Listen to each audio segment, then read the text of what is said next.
Պատմական արդարության վերականգնման կոչի վերջին կանգառը հայրենիքի կորուստն է։ Հայաստանի վարչապետի ուղերձը ցեղասպանության 111-րդ տարելիցի օրը։ Հանրային հեռուստաընկերությունը փոխել է կադրը ճիշտ այն պահին, երբ ամենայն հայոց կաթողիկոսը իջնում էր անմար կրակի մոտ զոհերի ոգեկոչման աղոթքի։ Պետական պահպանության ծառայությունից հրաժարված Աննա Հակոբյանը տասնյակ թիկնապահներով ծիծեռնակաբերդում է եղել ու խուսափել է պատասխանել ընտրություններից առաջ բարեգործության արգելքերի ենթադրաբար խախտելու մասին սկանդալային տեղեկությունների։ Աբբաս Արաղչիի գլխավորած պատվիրակությունը այսօր կգնա Իսլամաբադ, ԱՄՆ-ի հետ բանակցությունների երկրորդ փուլին մասնակցելու համար։ Երևանում ժամը 19-ն է, բարի երեկո եւ բարի գալուց 21 TV սիրելի հայրենակիցներ, ուղիղ եթերում ձեր սիրելի հաղորդումն է իրականում ու պարզ։ Տաղավարում են Դավիթ Գենջոյանը եւ Տարոն Կողլիկյանը։ Ողջույն հարգելի հեռուստադիտողներ։ Նախքան անոնսված թեմաներին անդրադառնալը հիշեցնեմ, որ մեզ կարող եք նաեւ ուղիղ եթերում դիտել YouTube-յան 21 TV News-ի ալիքում, 21 TV-ի Facebook-յան պաշտոնական էջում, ինչպես նաեւ կարող եք բաժանորդագրվել մեր մյուս ալիքներին, որպեսզի լինենք կապի մեջ։ Այսօր հայոց ցեղասպանության 111-րդ տարելիցն է եւ ավելի քան 24 ժամ մեր հայրենակիցների հիշողության երթը շարունակվում է ցեղասպանության հուշահամալիր։ Ինչպես գիտենք, այն ավանդաբար սկսվում է ապրիլի 23-ի երեկոյան, երբ հարյուրավոր ջահակիրների առաջնորդությամբ հազարավոր քաղաքացիներ քայլում են դեպի Ծիծեռնակաբերդ։ Առավոտյան Հայաստանի պետական այրերն են եղել հուշահամալիրում, Նիկոլ Փաշինյանի գլխավորությամբ Հայաստանի վարչապետը հուշահամալիր այցից առաջ Facebook-ի ուղիղ եթերում խոսել է ցեղասպանության մասին ու մի քանի հայտարարություններ արել, մասնավորապես Նիկոլ Փաշինյանը ասել է, մեջբերեմ, չի կարելի թույլ տալ, որ մեծ եղերնը միջազգային խաղացողների մեկը մյուսի դեմ պայքարի գործիք դառնա։ Հաջորդ մեջբերումը մեր գիտությունների ազգային ակադեմիայի հրատարակած հայոց պատմության հատորյակում է հիմնավոր կերպով արձանագրված, որ մեծ եղերնը այլոց թվում հայ ժողովրդին միջազգային խարդավանքների մեջ ներքաշելու գործելակերպի հետևանք է, գործելակերպ, որը մեկնարկեց 19-րդ դարի կեսերից եւ իր ողբերգական կուլմինացիային հասավ 1915 թվականին, ասել է Նիկոլ Փաշինյանը Դավիթ։ Կցանկանայի մի քանի դիտարկում կատարել։ Նիկոլ Փաշինյանը բավական ճիշտ դիտարկումներ է կատարում, սակայն թերի, այսինքն գիտականորեն բաց թողել կարևոր կետերը, դա բավական թերի է եւ վիճելի, որովհետեւ փաստը, որ Օսմանյան կայսրությունը կատարել այդ ոչրագործությունը կա թե գիտական շրջանակներում, թե առասարակ փաստերով ապացուցված, այսինքն դա փորձել մեղմել կամ հերքել, դա բավական վիճելի է, որովհետև կան երկրներ նույնիսկ, որոնք ընդունել են, որ եղել է հայոց ցեղասպանություն, այնտեղ կա օրենք, որ դա փորձել նսեմացնել կամ մեղմել ինչ որ ցանկություն նման բաներ կատարելը նույնպես մեղադրանք է ցեղասպանության հերքման մասին, այսինքն դա հերքելը նույնպես մեղքի մաս է կազմում։ Եվ երկրորդը, եթե բնակվել են հայ ժողովուրդը այդ ժամանակ Օսմանյան կայսրության ներքո, երբ որ կատարվել է դա պետական մակարդակով, այսինքն դա եղել է դիտավորյալ եւ թիրախային։ Դա այն կետերից է մարդկության դեմ հանցագործության, որ դիպուկ է հենց ցեղասպանության ոչրագործության հետ կապված։ Իսկ այն մասին, որ մենք թույլ ենք տվել, որ օտար երկրները օգտագործեն այդ ամենը իշահ իրենց, ոչ թե հայ ժողովրդի, դա փաստում է, որ մենք չենք ունեցել պետական դիրքորոշում եւ բավական թույլ ենք եղել, որ կարողանանք մեր օրակարգը բերել առաջ եւ ցանկալի կլիներ դասեր քաղել այդ ամենից եւ կառուցեինք օրակարգը այնպես, որ մենք թելադրեինք, թե ինչպես է դա մեզ հարկավոր, ոչ թե ուղղակի ընկնենք այլ մեծ տերությունների քաղաքականության մեջ։ Դավիթ, միջազգային խարդավանքներ, երբ Նիկոլ Փաշինյանը ասում է, ես ճիշտ եմ հասկանում, որ նկատի ունի ռուսական կայսրությանը։ Ոչ առաջին հերթին։ Այո, ռուսական կայսրության առաջին հերթին, սակայն այդ մասին առաջինը թե խոսել են Մեծ Բրիտանիայում, թե Ռուսաստանում, սակայն դա հիմնականում թուրքական քաղաքականության այդ մոտեցումն է, որով նրանք ցանկանում են մեղմել այդ ամենը եւ ներկայացնել, որ պատերազմը այդ ժամանակ, այդ թոհուբոյի ժամանակ եղել է նման գործողություններ եւ նրանք ցավում են այդ ամենի համար, սակայն դա մեղմելու փորձ է եւ գիտնականները ունեն նման տերմին զոհերի մեղադրելու, այսինքն վտանգ կա այդտեղ, այսինքն եթե դու զոհին գրեթե հավասարեցնում ես դահիճին, դա նույնպես խնդիր է, որովհետև նրանք պարզապես ցանկանում էին ապրել եւ անվտանգ լինել այն երկրում, որտեղ նրանք ապրում էին, իսկ նրանց բռնի տեղը հանել են, որի պատճառով տեսնում ենք, թե մինչև այսօր մենք տեսնում ենք հետևանքները, որ մարդիկ ծնվել են օրինակ Օսմանյան կայսրությունում եւ մեծացել են Բրազիլիայում, Արգենտինայում, նույն Հայաստանում, Ռուսաստանում, այսինքն այդ հետևանքները դեռ կա եւ երբ չկա մեղադրանքը եւ չկա այդ ընդունելու այսինքն օրակարգը, կարիքը դա կարծես թե չի լուծում այդ խնդիրը։ Կարճաժամկետում համաձայն եմ, կարող է կրակը մարել, սակայն ինչպես ենք մենք պատկերացնում Հայաստանը առհասարակ 20 տարի կամ 30 տարի հետո, երբ որ օրինակ կոնֆլիկտ չկա այդ ամենի հետ, երբ որ արդեն կորցնում ես քո ինքնությունը։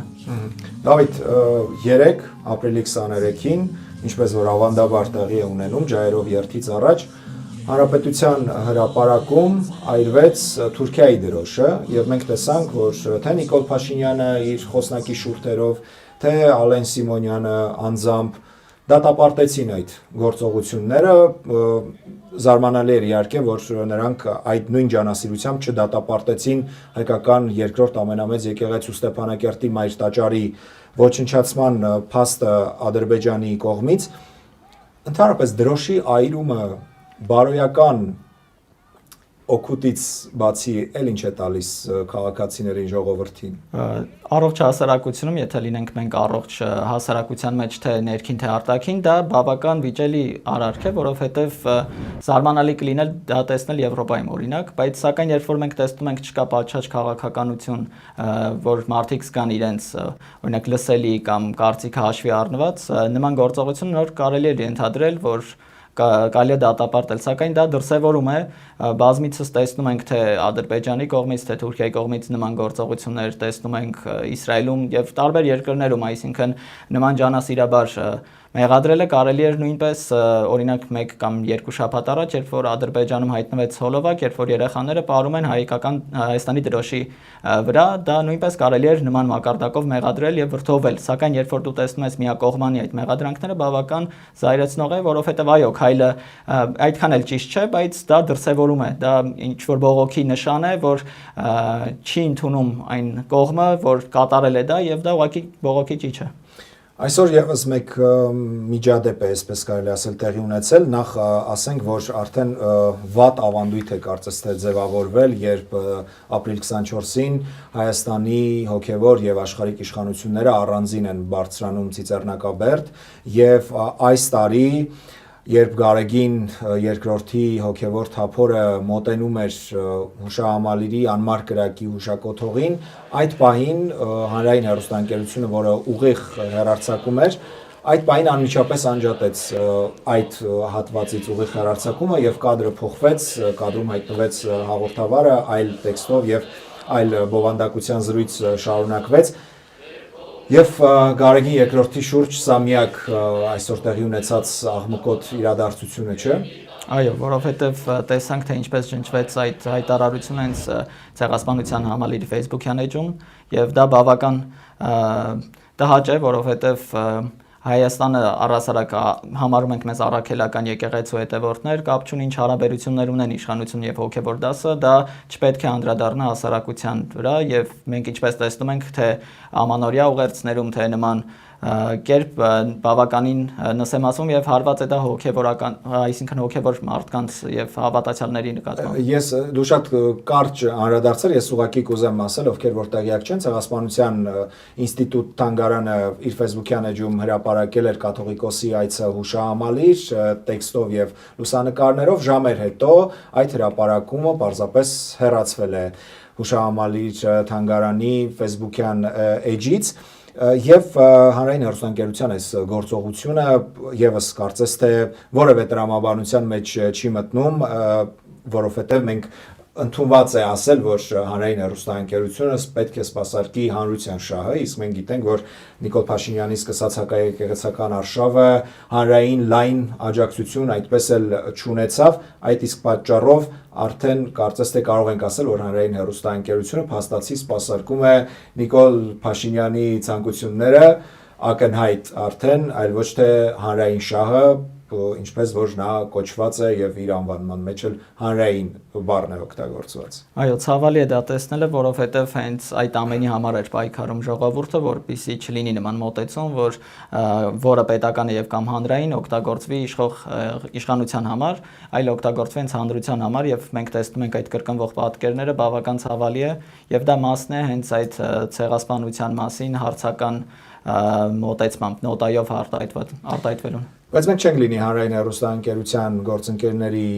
պես եւ կցուցադրենք ամենայն հայոց կաթողիկոսի այսօրվա խոսքից մի հատված, նաեւ կցուցադրենք Մեծի տան Կիլիկիո կաթողիկոս Արամ Առաջինի խոսքից մի հատված, որը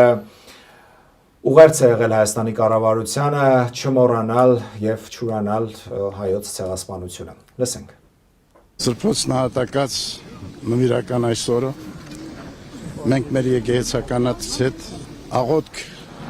առաստված բարձրացրեցինք հայցով, որ Տերը իր շնորհը, սերը եւ խաղաղությունը հեղի մեր ժողովրդի կյանքին, որպեսզի ազգս հայոց սիրով միաբան համերաշխ եւ ոգով աննկուն դիմագրավի իր կյանքի բոլոր փորձությունները եւ մեր հայրերի լույս պատվիրաններով ու պատգամներով կերտի իր բարեշեն, իր առաջընթաց ու հզոր կյանքը խաղաղության եւ անվտանգության պայմաններում։ Թող աջ ցերկս կդրվի, լեզուս չորնա, եթե քեզ չհիշեմ հայոց ցեղասպանություն։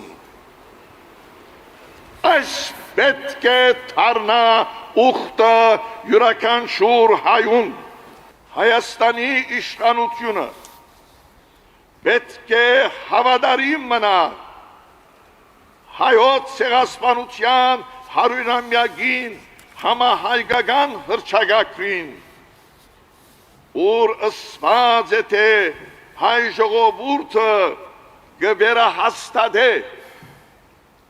գմեջբերեմ իր միասնական կամքը հայոց ցեղասպանության փաստի համաշխարհային ճանաչման հասնելու ցեղասպանության հետևանքներու վերացումի հարցով։ Տաղավարում մեզ է միացել մեր գործընկերուհին Ժենիա Աբգարյանը, բարի գալուստ։ Շնորհակալություն։ Ժենյան քիչ անց կներկայացնի, թե ինչպես է արձագանքել համաշխարհային մամուլը եւ աշխարհի առաջնորդները հայոց ցեղասպանության 111-րդ տարելիցին, մինչև այդ ես նշեմ, որ այս րոպեներին նաև սպասվում է Սպիտակ տան ուղերձը, մասնավորապես ԱՄՆ նախագահի ուղերձը ամենամյա, եւ մինչև այդ ուղերձը Washington Times-ը գրել է, որ ԱՄՆ նախագահի ամենամյա հայտարարությունը հայոց ցեղասպանության մասին այս տարի վերածվել է ԱՄՆ-ի բարոյական առաջնորդության եւ ռազմավարական հեղինակության փորձության Իրանի շուրջ հակամարտության սրման եւ մերձավոր արևելքում անկայունության պայմաններում, մասնավորապես պարբերականի հոդվածագիրը նշում է արդյոք Միացյալ Նահանգների նախագահ Դոնալդ Թրամփը կօգտագործի ցեղասպանություն եզրույթը, մենք գիտենք, որ նա իր մի քանի ուղերձներում նախագահի պաշտոնում օգտագործել է մեծ եղեռն բառակապակցությունը եւ ոչ ցեղասպանություն, որը միջազգային տերմին է եւ այլ իրավիճակ է ստեղծում, եթե երկրի պետությունների առաջնորդները օգտագործում են այդ եզրույթը։ Ժենիա, մինչև սպասում ենք Թրամփի ելույթին, կխնդրեմ պատմես առավոտից գիտեմ հետևել ես, ինչ իրադարձություններ են տեղի ունեցել ցեղասպանության տարելիցի վերաբերյալ միջազգային հարթակներում։ Այո, Տարոն, միջազգային փորձագետներն ու լրատվամիջոցները զուգահեռներն են անցկացրել հայոց ցեղասպանության եւ Գազայի ներկայիս իրադարձությունների միջև,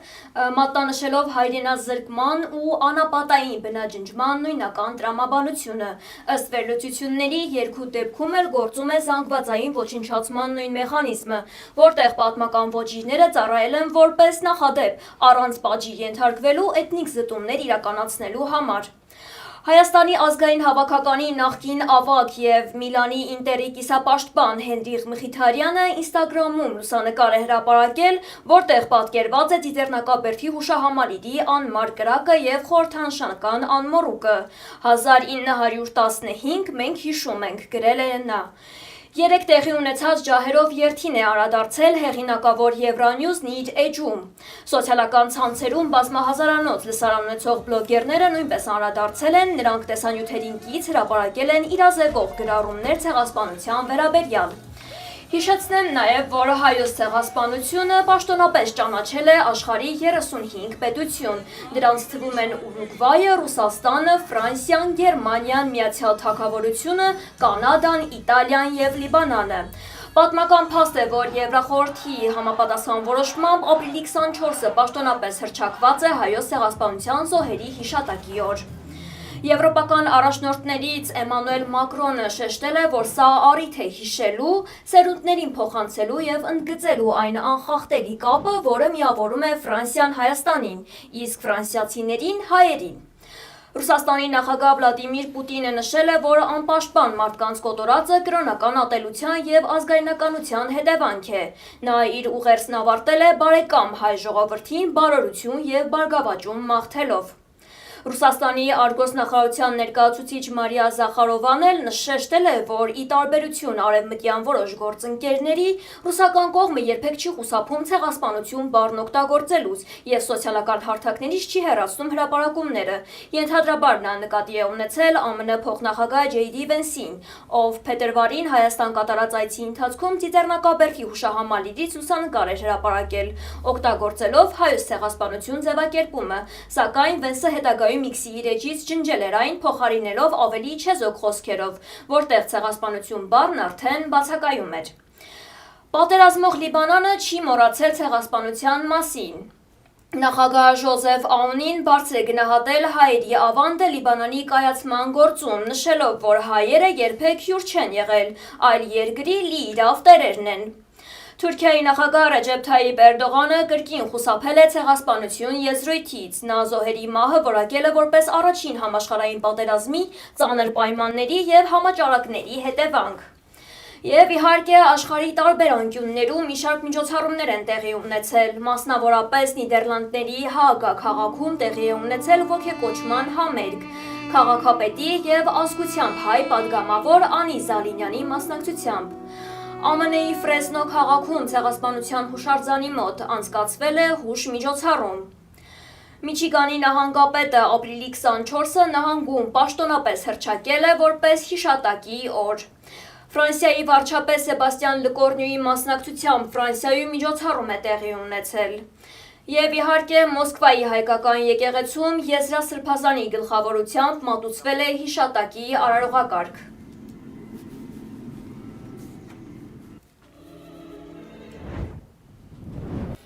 Ժենիա, շնորհակալություն, շատ կարճ ու բովանդակալից ներկայացնելու, թե այսօր ինչ է տեղի ունեցել հայոց ցեղասպանության 111-րդ տարելիցի վերաբերյալ աշխարհում եւ կարծում եմ, որ մասնավորապես Էրդողանի հայտարարությունը շատ այսպես ցնցող էր ճակերտների մեջ, հաշվի առնելով, որ նա ասում է, թե հայերը մահացել են համաճարակներից, քանի որ առաջին աշխարհամարտն էր թեժ փուլում եւ որևէ կերպ մեղքը ընդունելու եւ եղածի հետ առերեսվելու պատրաստակամություն մենք չտեսանք այդ երկրի նախագահից։ Այո, շատ հետաքրքիր էր այդ հայտարարությունը, որովհետև ամեն կերպ բնորոշվեց այդ գործողությունները, սակայն չանվանվեց, որ որևէ մեկը սպանվել է նույնիսկ, այսինքն հերքողական այդ քաղաքականությունը, ինչպես տեսնում ենք, շարունակվում է։ Շնորհակալություն, Ժենիա։ Ձեզ նույնպես։ Շարունակենք եւ մեր հաջորդ թեման։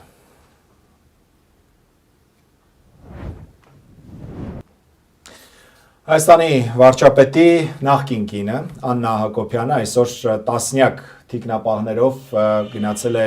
Ծիծեռնակաբերդ եւ ծաղիկներ խոնարել։ Մենք գիտենք, որ ամուսնալուծությունից հետո Աննա Հակոբյանը հայտարարել էր, որ այլևս իրեն չեն ուղեկցելու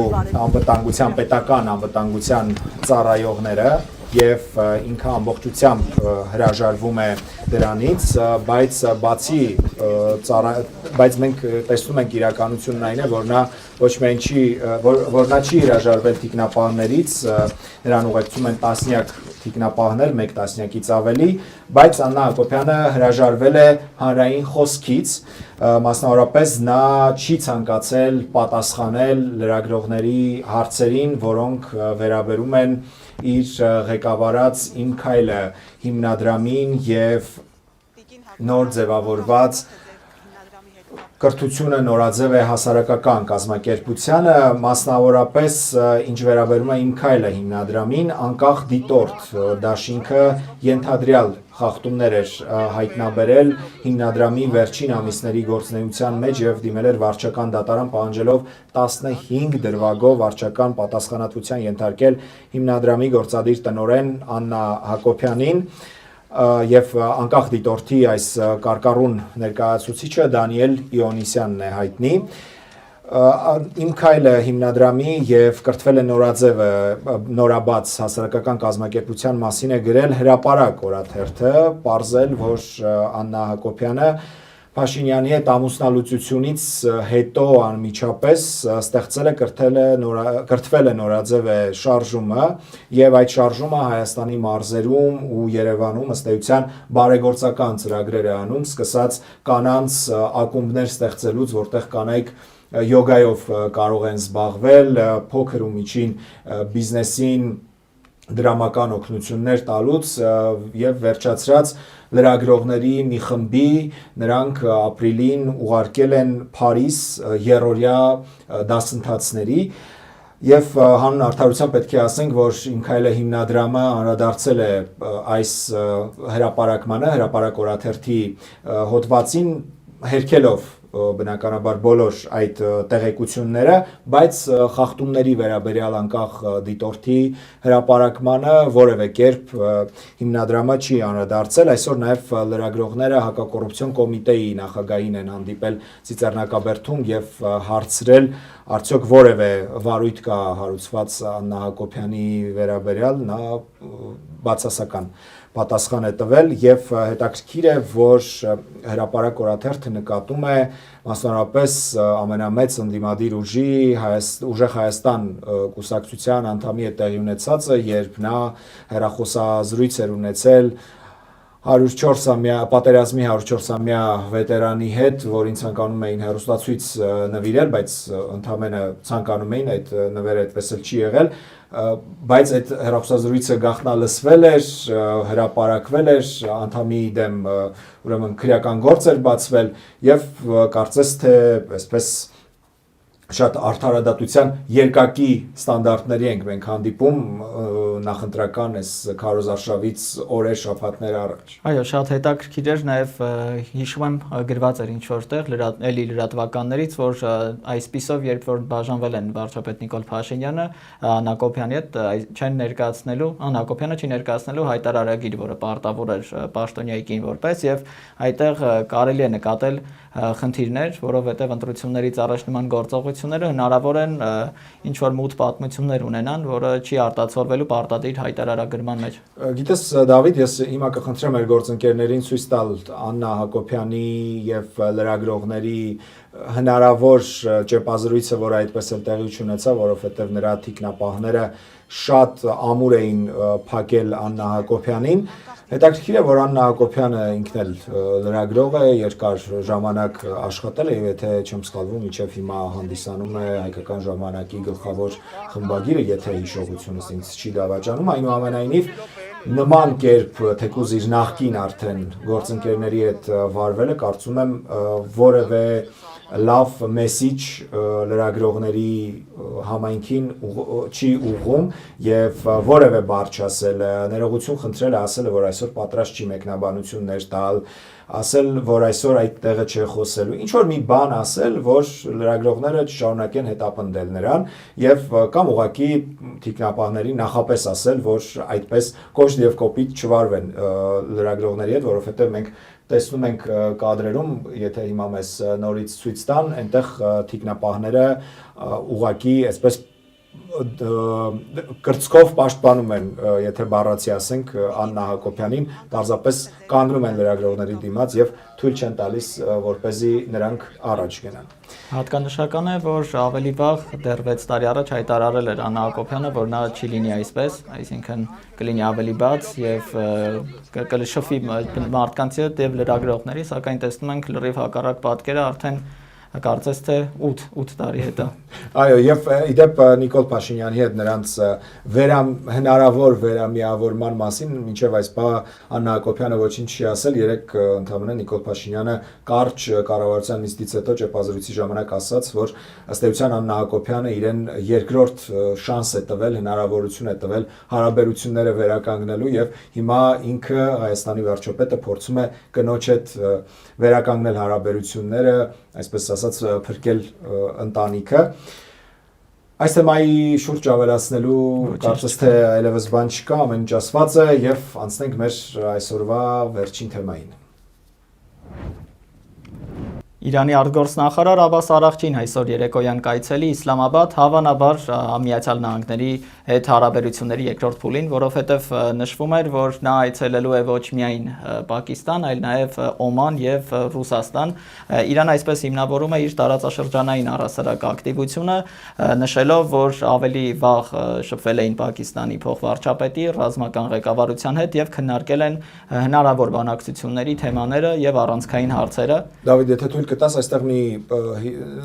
ընդհանրապես հիշատակում անեմ, մասնավորապես 3 գիշերը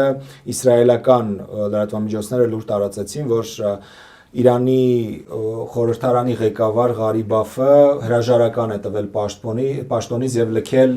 բանակցողների թիմը։ Մենք գիտենք, որ առաջին բանակցություններին Միացյալ Նահանգների հետ, որը տեղի էր ունենում Իսլամաբադում, նա էր հենց ղեկավարում այդ բանակցողների թիմը իրանական կողմի եւ այսօր, երբ մենք իմանում ենք, որ Իրանի արտգործնախարարի գլխավորությամբ է բանակցողների թիմը մեկնել Իսլամաբադ Միացյալ Նահանգների հետ բանակցությունների երկրորդ ռաունդի, կարծես թե հաստատվում են այդ տեղեկությունները։ Կարելի է ենթադրել, որ այո, հնարավոր է նման բան տեղի ունենա, որովհետև Իրանում այժմ Իսլամական հեղափոխության պահապանների կորպուսն են ավելի վճռորոշ դեր կազմում, որոշումներ կայացնում, քան աշխարհիկ ղեկավարությունը, այսպես կոչված աշխարհիկ, որովհետև նրանք հեղափոխական են ավելի շատ, իսկ Աբբաս Արաղչի դերը շատ մեծ է, որովհետև նրան հենց երջանկայի շատակ Ալի Խամենեին էր ընտրել եւ նշանակել այդ պաշտոնին, այսինքն ունի նա լեգիտիմություն եւ զարմանալի չէ, որովհետև բազմաթիվ միջազգային լրատվականներում նա կա հոդվածներ, որ նա ճանաչվել է ամենահայտնի արտաքին գործերի նախարարը աշխարհում այս ակտիվության ֆոնին եւ կարծես թե նորմալ է, որովհետեւ նա եղել է բանակցություններում առաջին անգամ եւ սա լրիվ զրոյական կետից սկսել բանակցություններ չի, այլ շարունակություն է տրամաբանական։ Եվ մենք այո, հաջորդ կարևոր էտապը նա էր, որ կարծես թե ոչ միայն Իրանում է խնդիրներ ներքաղաքական, այլ նաև Միացյալ Նահանգներում եւ առասարակ ՆԱՏՕ-ում այսօր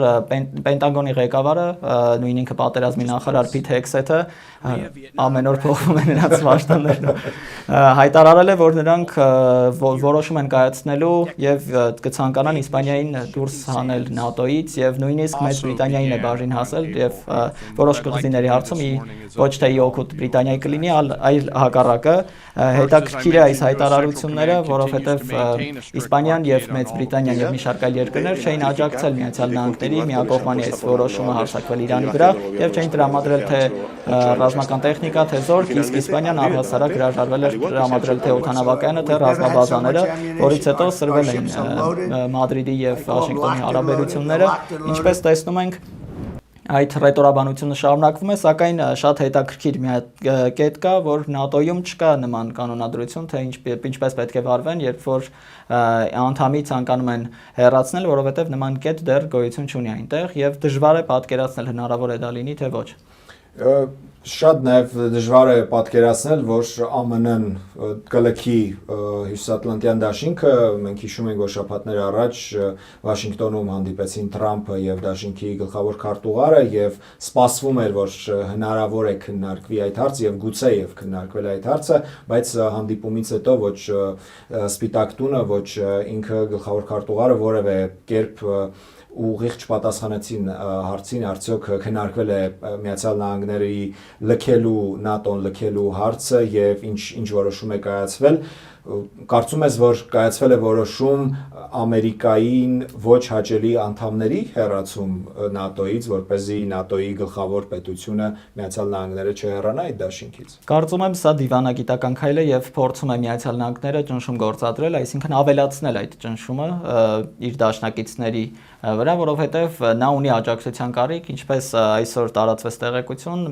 Իսրայելի տարածքում արդեն կային բազմաթիվ ամերիկյան ինքնաթիռներ եւ լցակիր ինքնաթիռներ, որոնք ավելի վաղ եղել էին պատերազմական գործողությունների ժամանակ, իսկ ինչ վերաբերում է ՆԱՏՕ-ի դաշնակիցներին, նրանք հրաժարվել էին առաջին դեպքում եւ այժմ կարծես թե նրանք ցանկություն ունեն ինչ որ կերպ միջամտելու, սակայն ոչ ռազմական գործողություններով, ինչպես հիշում ենք Ֆրանսիան էր հայտարարել, որ Մեծ Բրիտանիայի հետ պատրաստ են Հորմուզի նեղուցը բացելու ուղղությամբ բանակցություններին մասնակցել եւ Ուկրաինան նույնպես հայտնել էր իր ցանկությունը նույնպես մասնակցելու այդ ամենին, իսկ այս հայտարարությունները կարծես թե ուղղակի դիվանագիտական մակարդակով են, որովհետև բավական կթուլանա Հյուսիսատլանտյան դաշինքը, եթե նման պառակտում լինի այնտեղ։ Դավիթ, շնորհակալություն, հարգելի հեռուստադիտողներ, շնորհակալություն ուշադրության համար։